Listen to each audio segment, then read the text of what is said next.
नमस्कार मंडळी. स्टार प्रवाहावरील लग्नानंतर होईलच प्रेम या मालिकेच्या पुढील येणाऱ्या भागामध्ये आपल्याला असं बघायला मिळणार आहे की पार्थ काव्याला विचारतो की तू आर्याला कॉल केला होतास का. तेव्हा काव्या म्हणते की मी किती वेळची ट्राय करते पण तिचा फोन तर बिझी येतोय, उचलत नाहीये ती. तेव्हा पार्थ काव्याला सांगतो की मी तुला खूप महत्वाची गोष्ट सांगणार आहे.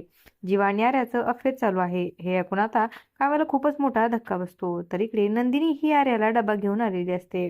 तेव्हा आर्या ही घाईघाई खात असते. तर नंदिनी म्हणते की थोडं सावकाश खा आणि चावून खा. आर्या जेवलेलं डायजेस्ट सुद्धा व्हायला हवं ना, तुला त्रास होईल परत. तेव्हा आर्या ही खूप मोठ्या आवाजात म्हणते की बस ग नंदिनी, नुसतं काही ना काही सुरू असतं तुझं. जेव्हा जेव्हा इथे येतो ना तेव्हा खूप छान वाटतं. दोघे जण गप्पा मारत जेवतो तर वेळ कसा जातो हे सुद्धा मला समजत नाही आणि माझं जेवण कधी फिनिश होतं हे देखील कळत नाही. मात्र आता नंदिनीला खूपच वाईट वाटतं. अशाच मालिकांच्या नवनवीन अपडेट्स पाहण्यासाठी आपल्या चॅनलला सबस्क्राईब करा आणि व्हिडिओ आवडला असेल तर लाईक आणि शेअर करायला विसरू नका. धन्यवाद.